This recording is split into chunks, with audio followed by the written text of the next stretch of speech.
Welcome to the Men After God podcast, where you will be challenged and encouraged as you pursue God, achieve success, and raise a thriving family. Join your host, Dustin, and his guests on a weekly journey to grow as husbands, fathers, and men after God. Here is your host, Dustin Alley. Hey guys, welcome back to another episode of the Men After God podcast. I'm excited for this one and our conversation with Luke today, concentrating on our men's ministries and organizations. And so on Fridays now, you're going to hear from those of us at Men After God speaking specifically to men's ministry leaders and pastors. And hey, if you're a guy that's not a men's ministry leader and you're someone who says like, oh, I don't need to listen to this, like, hold up. First off, I hope that you're aspiring to do something more for the Lord and to see where he's going to take you. One day you may be a men's ministry leader. And then secondly, you can come up underneath and hold up the arms of your men's ministry leader and your pastor. And hearing these things can help. Obviously, go and share it with your leader because they may hear something we say and go, wow, those guys are really, really dumb. That's fine. That's perfectly fine. But we don't want you to go against them. We want to help to equip you to aid them in leading the ministry that you're a part of. And to our men's ministry leaders and pastors, if there's a question you have or something you'd love for us to cover, email us at support@menaftergod.net, and we love to talk to you about it on the podcast and even in our Facebook group over at facebook.com/groups/menaftergod. But today, Luke, we are talking about vision. When you hear the word vision, what do you think of? Initially, when I heard the word vision a few minutes ago, I'm like, oh, we're going to go into the whole visions, like the whole dreaming of angels type thing. But then I thought, okay, we're talking about, no, we're not. More of a leader's version of goal setting, like seeing something before it exists, the long term, like, hey, what could be, or the potential of what could be versus what is, which scares some people because some people, and I think this goes to like personality differences with different leadership styles. Some people are great visionary leaders. They can see it long before, and they can see the people, see ultimately the impact of what could be, and therefore then they make it happen and they work their way backwards. I am not a visionary leader. I love supporting other people's vision. I really do. But when it comes to like, hey, if you say, hey, Luke, give me an idea. I'm an idea man, but I'm not a visionary man. I can give you the moment like, hey, what about let's do this? But the long-term goals, I really struggle with that. So I think it's a great conversation as we look into men's ministry and visions, or vision aspect of it. And I love how our personalities can play off each other with this, because I am definitely the big vision guy. I can like look down the road and say, hey, this is what this could become. The potential here is amazing and astounding. It could be this, and this. Okay, great. But how are we going to do it? Right. And then I get to jump in. That's a great question.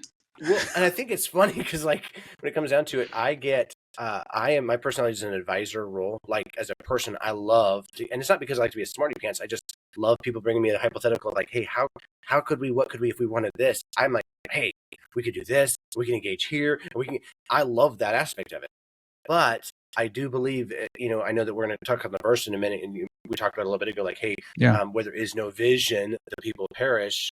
I believe that a lot of churches, especially small churches, die for lack of vision, or ministry ideas die for lack of vision because we know we need something, but the actual getting there process of what are we going to is not, it's like, okay, well, let's do something, and you do something, but there is no end goal or no vision for a long-term something, if that makes sense. Yeah, no, absolutely. And, in creating a men's ministry, a lot of times guys will say like, well, we need a men's ministry. Okay, cool. But what does that look like? And unfortunately, a lot of times it gets reduced down to Saturday brunch with bacon, and we call it men's breakfast. And we're wondering why men aren't developing and different things of that nature. Right. But if we're going to have a vision for a ministry, whether it's a church, a men's ministry, an organization out there, whatever it is, it does need to be, I believe it needs to be a big vision, because we have a big God. Now, this is my problem. This is why I have guys like you on our team, and John and everyone else that surrounds me, because you guys are the ones that ground me. You're like, that's really cool. What are we going to do first? What about before we make $10 million? How are we going to make $1? That's the big question. But it was Jerry Falwell from Liberty University who would teach students and talk about having a BHAG. In fact, when I started at Liberty University at one of the classes, I had to develop a BHAG. And a BHAG stands for a big, hairy, audacious goal. And he was just telling his students, like, there is a big God out there. And sometimes he believed, and I believe too, that we aren't seeing God do these big things because we get afraid to ask him to do the big things. Because what if it fails? And we get scared of that. So when it comes to vision for a men's ministry, have something in mind of what you would like for it to be. And if you're not the person, this is a great thing, Luke, and we could talk about this too, because we know Maxwell says a leader is the one who knows the way, goes the way, and shows the way. And I, as a leader, I can know the way, I could see where we want to go, but I'm going to need a team of people around me that can help me take the steps. So I think there's something to be said about, you may be the visionary, but you may not be the one who's going to do it on your own. And in fact, if it's something big, it's probably not going to be done on your own. Because it's another Maxwell quote. What is it? There's, it's something, doing something great takes more than one. I can't remember. Significance where it's like, hey, that's it. One is too small of a number to achieve anything great. Like if you're going to do anything, it's not going to be done alone. It's going to be done with a team of people. And whether, even if you're on the team or you're the leader or vice versa, it's anything worth doing is never worth doing alone. It's just the way that it works. There's a lot of significance there. So I think it's a great concept. But I think that, as you're saying there, I think that a lot of times, especially in small ministries, you have maybe a pastor who's got a lot on his plate, and he assumes or feels that everything needs to be done by him and through him. And I do believe that, the ability for a pastor to lead the church is crucial.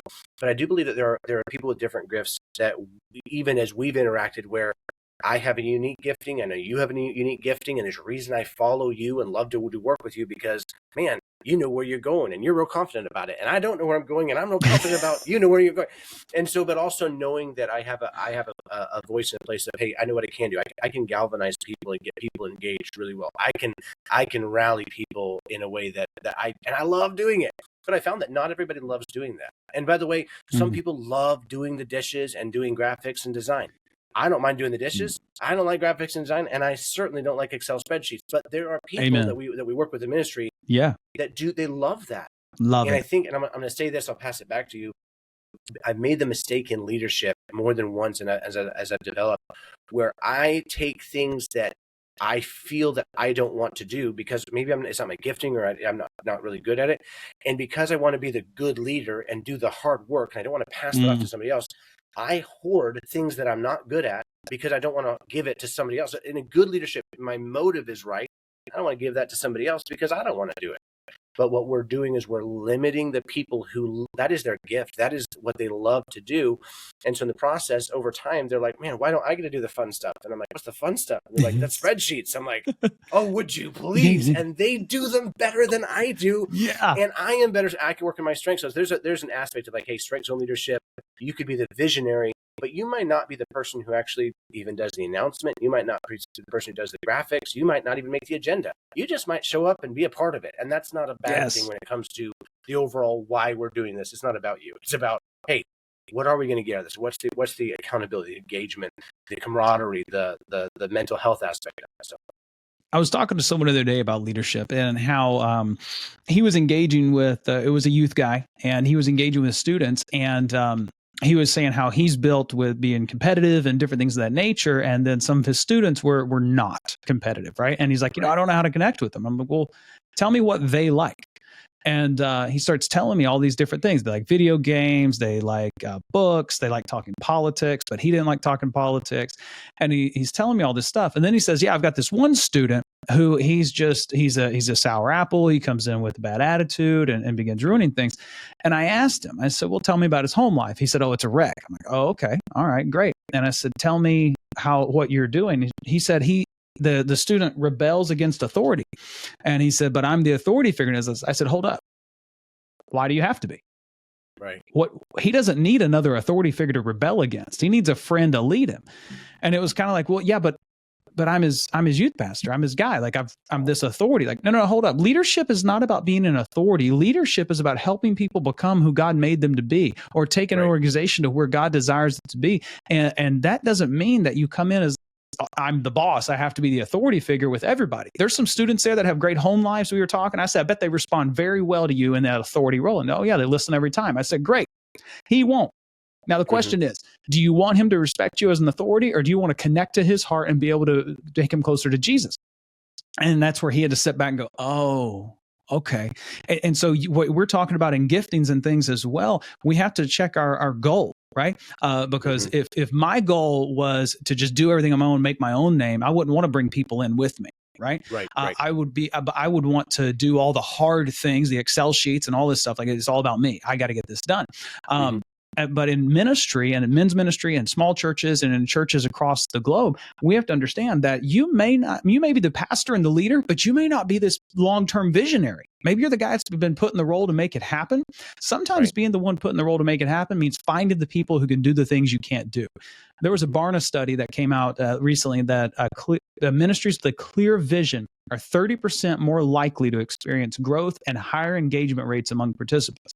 So what do you do if you're the ministry leader? You're the one that wants a men's ministry. You're the one that you're the pastor, but you're not the vision guy. Well, do you know a vision guy? Can you bring a vision guy along with you? And then maybe you're the Excel sheet guy. And let me tell you, as a guy who loves to cast the big vision and do all this stuff, when someone comes to me and says, you know what I love? Excel sheets. I'll marry that person because I love them so much, because I know that if I look at them and say, hey, I need an Excel sheet, I'm going to be depressed thinking like I'm going to have to do this, and they're going to be excited. So vision's required to know where you're going, because that's going to determine the decisions you make in order to get there. You may not be the vision guy. Go find the vision guy and bring him on your team. Because that's the other piece. You're going to need a team. When we go through our coaching program at Men After God with our ministry leaders, that is the first week homework. Is you can talk to them if you want, but you have to identify who could be on your team in your context and help you out. Now, Luke, let's take a step further into communicating the vision, right? Because we can all have vision. I say we can all. Maybe we all can't. But even if we have a vision, if it's not communicated well, then it's not going to be received. So what are some steps that you would give to a guy to begin, formulating, or let's say it this way, discovering God's vision for their ministry? Yeah, and I think, we're going to skip over the obvious, like, hey, you need to read your Bible and pray about it, and maybe lay out some places. Let's say that you've already got the calling, and God has said, hey, we need something more for maybe the men in our church or whatever. There's two notes on this. One is just kind of taking a step back and saying, okay, let's use the principle of start with why. What is the purpose? What is the end result? You're like, well, I just want to grow my church. That's fine. And men's ministry is a great way for disciple development, and that might be, but there's going to be a different way. It's going to be way more outreach than necessarily development or discipleship or maybe a leadership. There's a different core of why you do that versus like, hey, I want to connect with the men in my church. I want to develop leaders in my church. I want to prepare the next generation. I want to fellowship or create accountability or whatever you're doing. There has to be a purpose of why. Because if you're just saying, I want to have a men's ministry, then have a men's breakfast every month and waste a bunch of men's time. And I'm not saying that that's a waste of time, but I'm saying if you don't do something with a purpose, you are wasting your time, energy, resources, and theirs. And as leaders, you can only ask so much of your people, especially in a church setting where it's a volunteer setting. So be mindful that if there isn't a really clear laid out purpose of why are you doing this, you're going to limit what God wants to do through you. And you say, well, that's really audacious of you to say that. I've been a part of churches. And by the way, I love all the churches I've been a part of. I don't have any complaints against any one of them. But the ones that are effective have a purpose to every ministry, that every thing that's on the church calendar, there's a purpose for it. And it's to the glory of God, but there's a specific to the glory of God through discipleship, through evangelism, through people development, whatever it is. So I'd say start with that, like, hey, what is the ultimate purpose? Because you say, well, I want to have a prayer meeting. Then state that purpose and start. And by the way, I think that's a great purpose to a men's ministry. Just develop a time of prayer and fellowship. I think you're going to get somewhere. But make sure that's real clear in the beginning, because if you have people come in who maybe don't know that's the purpose and they don't really want to pray, you're gonna lose them quickly versus stating that purpose up front and then inviting them to that party. If you get a different thing. I think it's crucial that we know that the leader is the one who knows the way, goes the way, and shows the way. The other quote from John Maxwell says this: a leader is the one who climbs up to the top of the tree and looks around the jungle and says, "Wrong jungle." And I know that a lot of men's ministries right now have been built on what was, and what was may not be what takes us. What got us here won't get us there. So don't be afraid to say, okay, what we've been doing on Saturday mornings has been taking up Saturday mornings, and there's not a lot of engagement. Maybe we need to move this to an evening of the week. Maybe we need to change up something in the schedule so we can engage more people. If you want to engage the millennial dad, they want to know that there's more of a purpose of why they're there, more than just themselves. And I know that's counterintuitive to what people believe about millennials, but millennials want to be a part of a bigger purpose. So if you give them here's the purpose, here's the big long-term vision, you're casting and communicating a vision about, hey, here's where we're going with this. This is why it's worth your time and your energy and your involvement to be a part of this vision. And it allows them to participate more than just come and show up. They get to be a part of the impact. And ways that you can do that is to be specific in your vision. I think too oftentimes we get them very vague, right? Like, I want a men's ministry so that men love Jesus more. Well, that's great. I'm not telling you that's bad, but let's talk for just a minute. You want something that's going to compel people to act. Donald Miller talks about it in his vision casting when it comes to putting that together, or a mission statement, and that's to use specifics and have them time-based. I mean, we understand SMART goals. We'll utilize those from time to time. You can do it in your mission and vision. One of the problems is that with vision is we create something and we're like, okay, that's our vision statement for the rest of our life. Is it though? Is it? Well, what if it wasn't? What if it was for the next 5 years? Right. And then in 3 years you reevaluate, and then, set up a new vision to recast, and then a mission to accomplish that. We live in a world that's different than it was 100 years ago, 50 years ago, 30 years ago. Right. Things are much more fast paced. Things change a lot differently. And if ministries do not begin to accept that reality, then they are going to become like Blockbuster, where there's going to be one left in Bend, Oregon. They'll do a documentary about it, and then it closes down 3 years later. Right. Mm-hmm. We have to understand the Blockbuster principle. Blockbuster died because they did not adapt. Ministries must adapt. Some ways you can adapt when it comes to vision casting is have it be a 1 year, 2 year, 3 year vision, and let your mission statement also support that. And we'll talk about that another time. But for vision, you can put this in of, again, let's say you're a church. Let's give a scenario here, Luke. Let's talk a church, average size, maybe 100, 120, right? Sure. Okay, so average size ministry, I mean, statistically speaking, above average, where most stats say churches are 75 or less. So right there at it, 100, 120 people, okay? And you want to start a men's ministry. It would be audacious of you to have, all right, our men's ministry is going to reach 1 million men within 12 months. I mean, BHAG, big, hairy, audacious goal. But then the next question is, okay, how? Right? So at Men After God, we want to reach 1 million men that impact 2 million men by developing content, community, coaching, and conferences so that wives and children know what it means to be led by biblical men in this generation and the next. Now, that's our vision there, right? So for your vision for your small church there, it might be, I want to see our men's ministry have 20 men actively engaged on a weekly basis, monthly basis, whatever. Mm-hmm. And then why? Why do you want them engaged? And again, let's be specific. What's the impact of their involvement in your men's ministry? Because if you're going to tell them, hey, if you come to be a part of our men's ministry, you're going to be a better follower of Jesus. I can be a better follower of Jesus if I read my Bible and pray every day. I'll just stay home.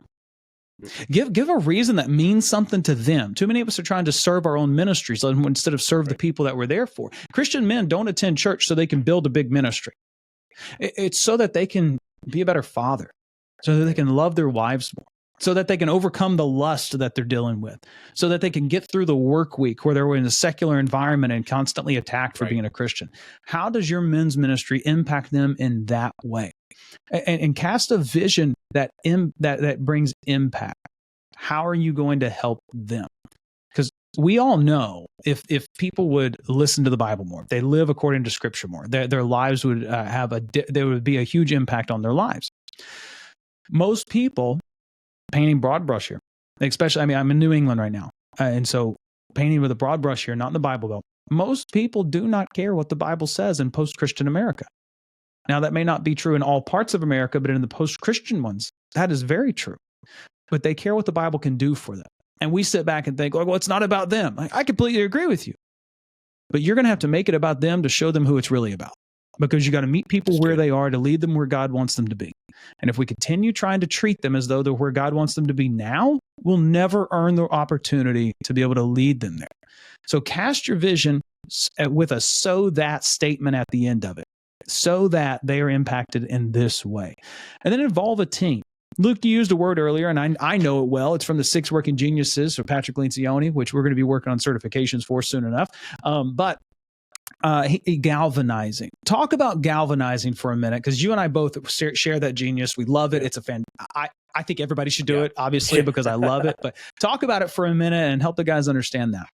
Well, first of all, when you go, like, if just you referenced the 6 Type of Working Geniuses by Patrick Lencioni, a great book. I challenge you to read it, especially if you're working in any version of a team or you're working with people. And if you're alive, you're working with people. I just want to say that, even in your family. So when I initially read the book, I read this word galvanizing. I was like, oh no. And I had taken the test beforehand, and I knew I was a galvanizer. There's 6 working geniuses. You're good at 2, you're competent at 2, and you got 2 that really drain you, and everybody has that. I read the book after I took the assessment, and I was reading. I took the assessment. I was like, man, I can't believe I'm a galvanizer. What is the purpose of this, feel good, hyper, activity guy, basically? I'm like, I want to be tenacious. I want to get things done. Right. Yeah. And I'll say this, people buy into the leader before they buy into the vision, is a John Maxwell statement. And one of the ways that you get to use galvanizing is for people to buy into your energy, your attitude, your involvement, your commitment to different things. So as a leader, whether you are the pastor or whether you are the janitor in your church, people are going to buy into you long before they buy into whatever you're selling them or whatever you're giving to them a value. And I've watched this as ministries, even with my pastor, when he gets passionate about something, I trust him. So even if I don't know what he's talking about, I can see he's excited about what he's talking about, right? And so galvanizing is really a gift of rallying people to an initiative. I can, and Dustin can as well. You put me in a crowd of teenagers, and I can have them doing the dumbest, stupidest games and having full participation in about 3 minutes. And you're like, man, they're doing the dumbest, they're having a blast doing it. And there's a winner, and there's because that's a gift of galvanizing, where you can just get anybody excited about the simple things. When you're casting a vision, the gift of galvanizing is getting people to buy into the vision, because they can read, sense, and feel you're committed. You've prayed about it. You have given this to God, and you are following what God has asked you to do. And by faith, you're doing it. You pair our faith with the gift of galvanizing. You're going to have people following you because they're excited too. And they may not even know why they're excited. They just know that God's doing something just based on the little victories that you're presenting and the excitement that you have toward that why, so that we can accomplish such and such. Absolutely. And I love that. And getting people around a vision and mission. And then this is the galvanized piece of it. It's in the communication, which is why your vision statement can be so simple. And include a "so that" statement to really get people behind what you're doing. And then it is communicating it often. Now, this is a piece where, guys, this is one I actively have to remind myself and work on, because I hate repeating myself. I don't know why. I couldn't tell you where it came from. There's probably some trauma between childhood and the Marine Corps and really bad choices in my younger years. I just hate repeating myself. To have to say the same thing over and over again, like, oh my goodness, didn't you get it the first time? And so I have to remind myself to bring this up and things. And in fact, Luke, as I'm sitting here talking about this right now, I'm like, I have a board meeting with our nonprofit coming up at the end of this week, and I need to bring out our vision statement so we talk about it first thing, and then I need to keep it in front of us on our for-profit side, making sure we're taking care of things there. And so we want to keep this in front of people.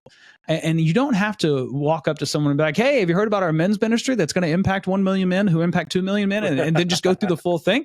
Right. However, it's keeping that "so that" piece, I think, would be the most important one to keep in front of people. Right. Hey, yeah, we had that men's breakfast. Man, that was great. I love how it's a part of our men's ministry so that we can impact men to lead their wives and children this generation and the next. It's just amazing to me. And just using it in conversation, talking like that. Old school, and I say old school, it's still effective in a sense, but putting it up on walls and things, it becomes white noise eventually, but it is there. Then emails and taglines and signature boxes and social media posts and conversations, dinners, prayers, whatever. allow it to be consistent, use multiple channels, understand different people are going to include it in different ways. It can be in sermons, it could be in newsletters, it could be in bulletins, whatever you want to do. And then, Luke, I'm going to pass it back to you with this one. We have to lead by example. And I mentioned our coaching program, week one, as I was just talking with a guy the other day going through it. The week one is like, hey, who are you as a man after God? Let's talk about your prayer life, your devotion life. What's your walk with Jesus like right now? Because if we begin coaching someone on the development of a men's ministry and they're like, yeah, I'm not really like walking with Jesus right now. I'm like, oh, well, stop. Yeah. We got to work on that first. And then we can talk about developing a men's ministry, because you got to set the example. So when you talk about galvanizing, casting the vision, you even mentioned the teenagers there. Look, how would you best describe, and that's I want to ask, let's ask it this way.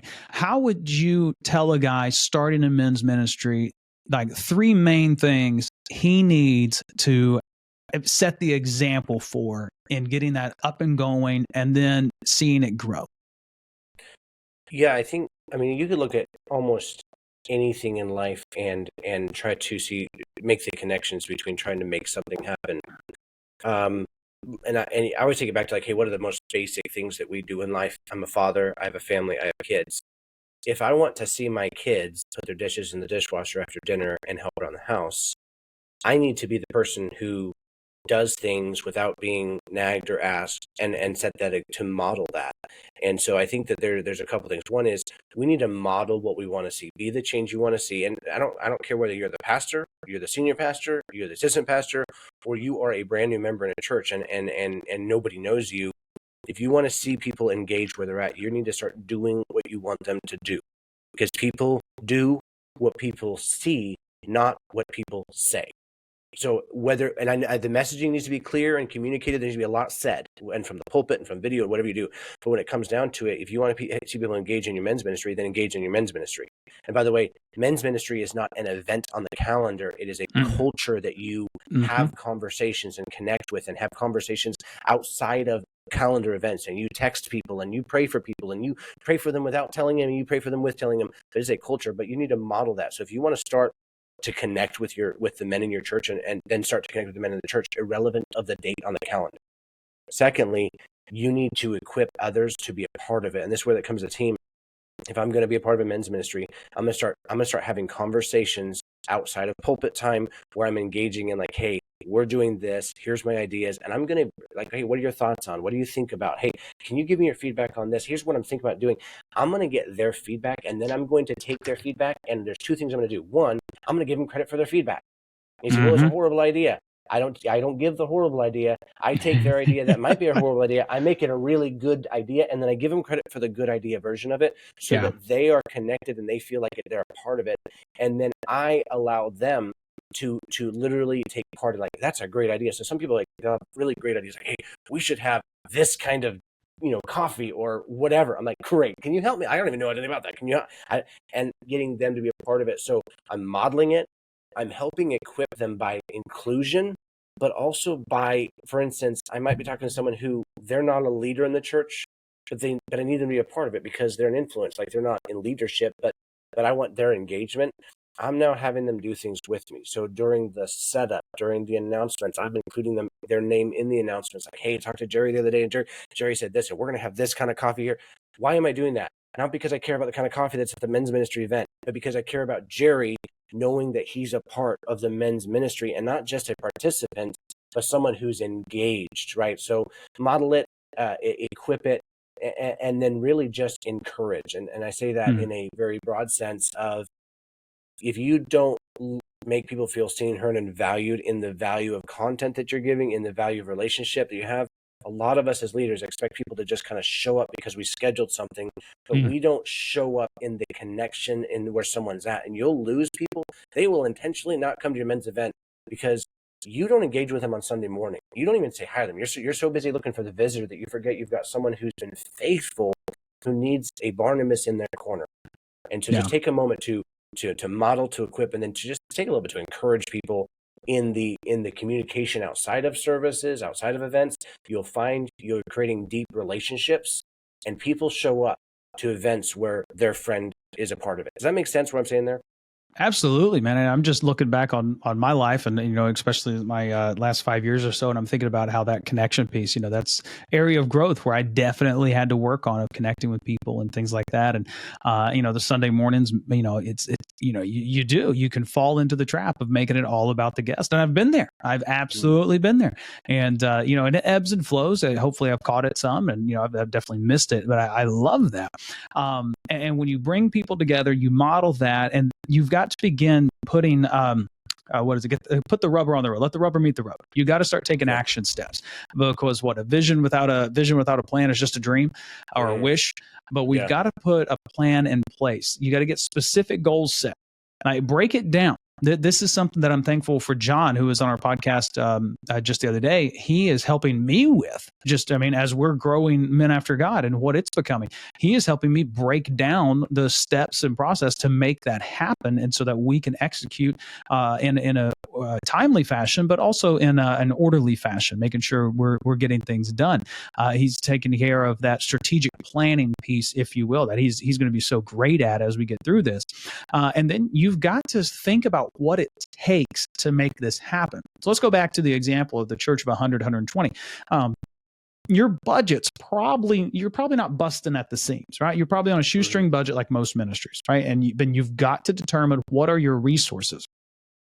How can you allocate them? Space, money, time, all of it. You've got to think of all these things and how you're going to allocate them. And then you have to, and this is the great thing about working inside of a ministry, you've got to figure out how that works with the whole church calendar, right? You don't want to schedule the men's breakfast on the same day as the ladies' brunch and provide no childcare whatsoever.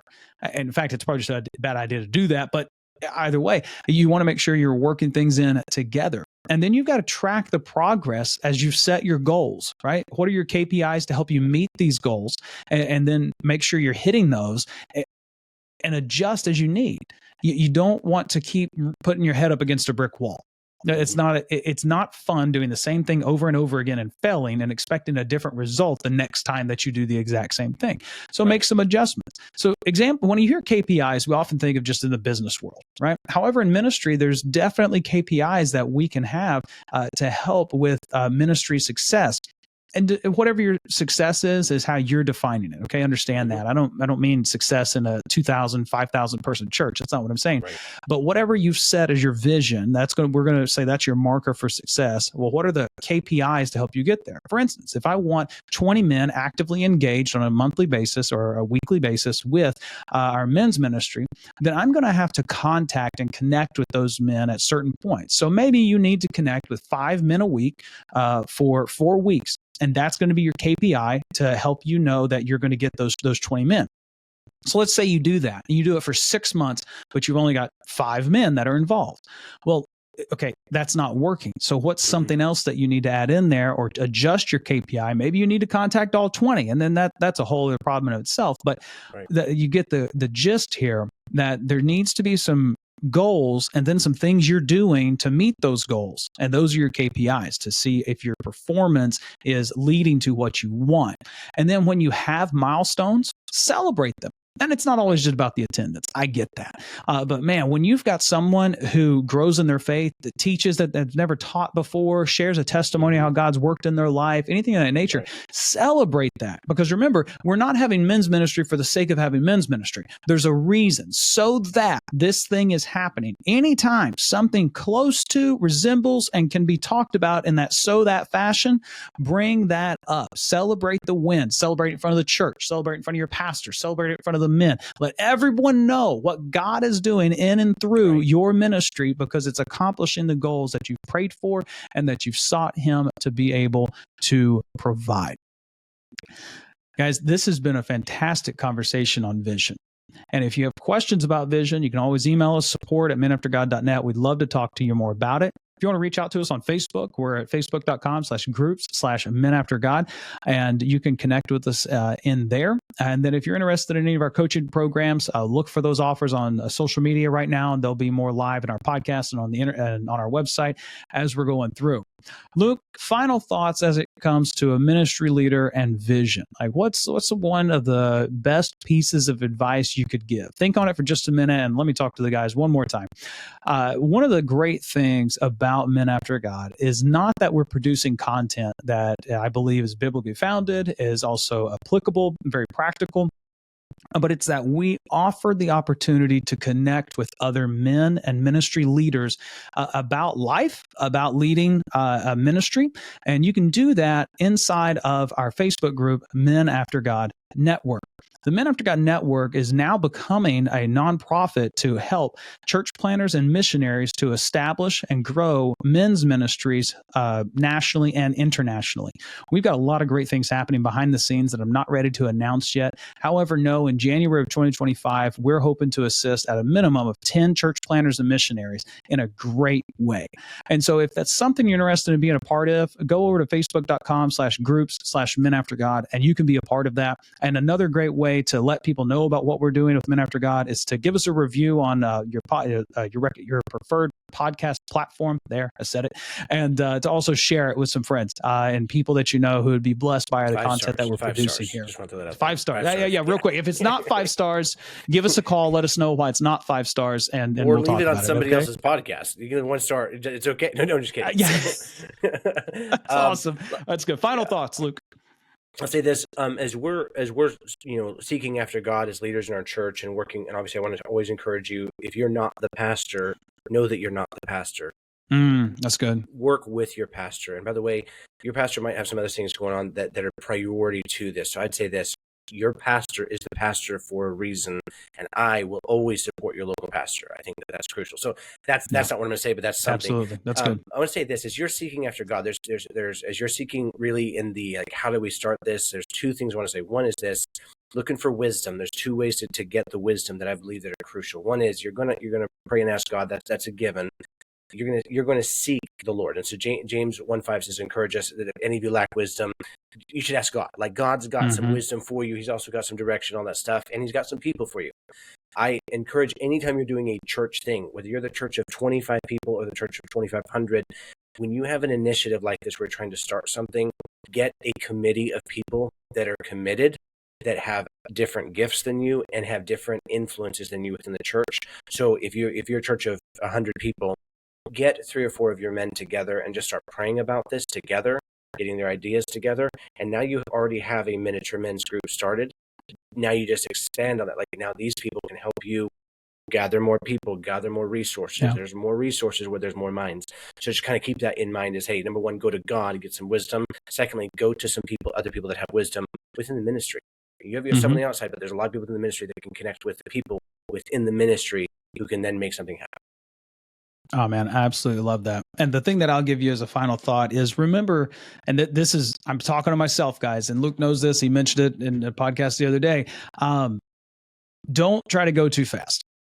Move at God's speed and allow him to do the work. And I don't mean sit back and do nothing, but understand something I've had to learn is that, hey, I've got the vision for it. And I think I even know how I'm going to do it, but I can't get it done tomorrow.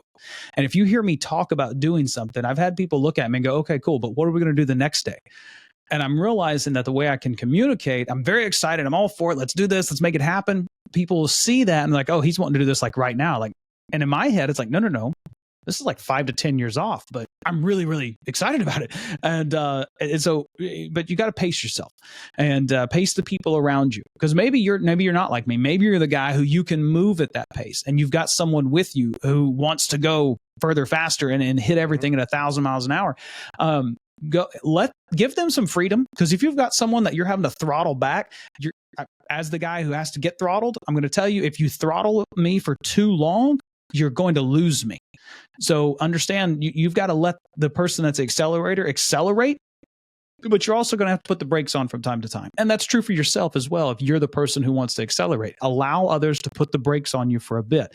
But understand that, I do believe it's like God made us in a way to like, we can move and we can move quick and we need to, but then we need to slow down a bit. So ensure you just pace yourself as you got this big, hairy, audacious goal for the Lord. Guys, I hope this has been a blessing to you. And I'd love for you to follow us on Facebook, facebook.com/Men After God Podcast. You can find us on there. We'll be putting out a lot of our content, and we will look forward to connecting with you soon. Don't forget, if you are a men's ministry leader or a pastor that wants to develop a men's ministry, we do have offers out there with special pricing before January of 2025 of jumping in some of our group coaching programs and things of that nature, where we will come alongside you to help you develop, revitalize, and grow your men's ministry.